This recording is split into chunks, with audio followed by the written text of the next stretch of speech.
When he says, don't you know, I'm sorry, he says, I'm speaking to those who know the law. He's not speaking merely to Jews here. Because every Christian would, at this point in history, every Christian, like 55 AD or whatever it is, would have a knowledge of the law. Why? They don't have the Bible. This is really important. They don't have the Bible.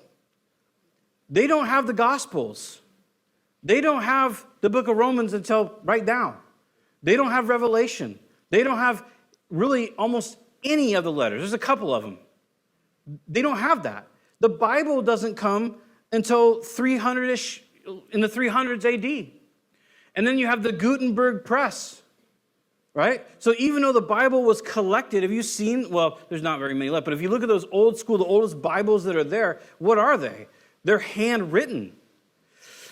I encourage you to do a little research because it helped me to understand the importance of just, this is going to sound dramatic, of just living in the spirit of what God wants you to do. Because like a Bible in every home, a Bible in every church is not a reality till the 1800s, 1800 AD, right? Because even when the Gutenberg press in 15 whatever starts cranking out Bibles, it's not like all the poor people came forward and when they're like, here's one for you, and you, and you, and you. You ever seen a Gutenberg press? It's rough. It's lining up tiny little letters like this. Like one page could take all day, and then you're like,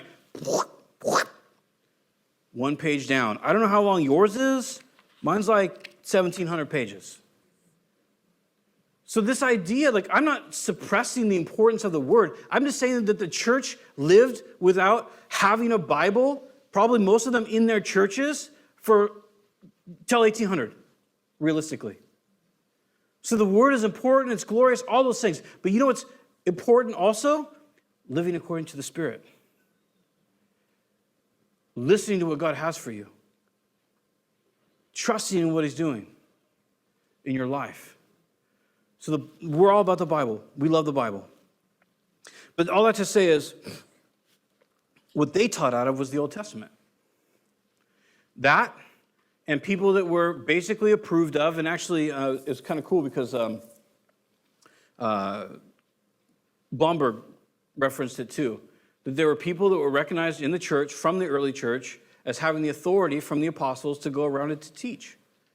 And so they would go around and they would teach and they would give New Testament truth, New Covenant truth, but they did it for the most part out of the Old Covenant because they didn't have the Scriptures.